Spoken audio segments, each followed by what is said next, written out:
Sir? This is it. Yes, sir. First, we have a list of pardons and commutations relating to events that occurred on January 6, 2021. Okay, and how many people is this? I think this order will apply to approximately 1,500 people, sir. So this is January 6th. These are the hostages. Approximately 1,500 for a pardon. Welcome out to the show, guys. This is Studio 321. This is your podcast host, Eddie B. So Jan 6ers, Trump pardoned about 1,500 of them.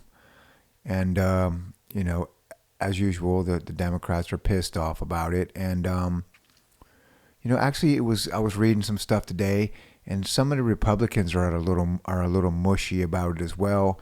And I kind of wanted to talk about that. So let's get right into it. So anyways, I'll tell you up front, I support what Trump did. He pardoned about 1,500 people. Some of them, were just people who were strolling through the Capitol, walking in, didn't have any clue what was going on. Some people got caught up in the fights. They were pushing people down. Some of them got into fights with police officers. So there's a whole wide range of people. I believe he also pardoned the leader of the Proud Boys. That was Enrique Tarrio, and the Oath Keepers was a group. I think they pardoned them as well. But here's the thing. That whole thing, in my mind, was entrapment. Now, it was a setup from the beginning. Okay, that's basically been proven. You can go back through all the articles that we've seen on that. Between the fact that Trump requested National Guard there, that was denied. There was like 250 FBI agents in the crowd in plain clothes. Just walking around, which they could have done stuff. There was just a lot of weird things. They were moving the barricades, kind of basically opened the doors and just let people come in. So, well, why would they do that? Well, you have to understand something. And anybody will tell you this in politics. The Democrats are way better at the dog fight, man. They're like guerrilla warfare. They are great at setting up narratives, setting little booby traps to get you caught. They're always trying to play a racial narrative to where they can like set these little traps and try to get you caught up in them. They're way better at it than the Republicans, like by 1,000%. And Republicans are in that way. They're kind of nerdy. They don't pay attention to that kind of stuff, and they fall right in these traps all the time.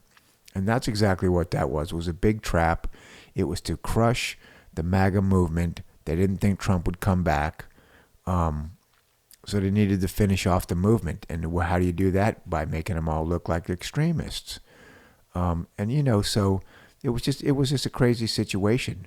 But the way I see that, it was, that setup, if you look at the definition of entrapment, that's really what it was. Those people were coerced into doing that, even the ones that got involved in the violence. Because let's face it, I've seen abortion protests on the street where you got old ladies getting so hyped up they start spitting on people, throwing signs at people, like stuff that they would never normally do in their regular life. They're probably nice people, but they get caught up in the moment and they go a little crazy. And that's all that was. That was no attempted coup. That was a bunch of angry old people with signs that felt like that that Donald Trump had gotten cheated. And they had some pretty good reasons to believe that. And whether it happened or whether it didn't happen, that's not the point. The point is they went there believing that, and they wanted to back their candidate. So, they got caught up in the hype. A lot of them would probably never do anything like that on a regular basis. The frenzy takes over, the crowd frenzy takes over, and everybody goes a little crazy and goes way beyond what they would normally do. Some cops got bruised up, but come on, give me a break. They're grown-ups. They get more than that on a Saturday night chasing bad guys around town. So I don't want to hear that stuff, about the cops getting hurt and stuff. They were fine, but there was no protesters in there with guns running around. And that's another thing. How do you have a coup with no weapons? Okay. How do you have attempted takeover with no weapons? The whole thing, it was false. It was that, you know, it's one of those, again, it's street tactics by the Democrats, and they're super good at it. It's, hey, let's let this, there's a lot of energy in this crowd that could go wrong.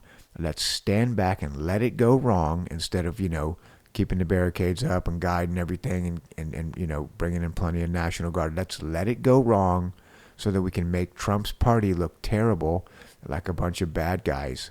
And that's what they did. Because if you think about it, the entire time during Joe Biden's presidency, you would have thought Jan 6 was, you know, there was news anchors out there comparing it to 9/11, which that's a complete insult. But anyways, so, you know, a lot of people are saying, oh, well, you know, you should let the guys out that didn't do any violence or whatever. But that's always, you know, and that was some Republicans saying that too. But Republicans are mushy, spineless people. They are. The only one that's got any guts is Trump. And really, you know, the younger generation of Republicans, I believe that he's starting to surround himself with. They're gutty as well. But all these old stuffy Republicans, they're all scared of their own shadow. They got no guts. You know, they should have backed it up. If I was up there, I'd have looked right in the camera and said, yeah, I think you should, all 1,500 of them should be let out.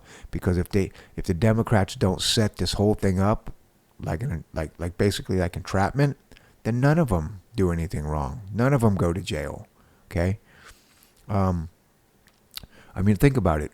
This happened on January 6th at the beginning of Biden's presidency, and these people are just now getting out of jail. So we're talking about going to jail for 4 years. Okay? You could get in a street fight with a cop on the street and probably get a year. But the whole thing was political.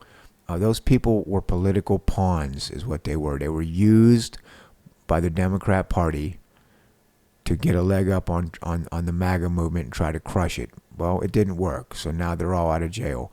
You know, but look, I would, you know, if the roles were reversed and they had done this to the Democrats, I would say the same thing. Let them out.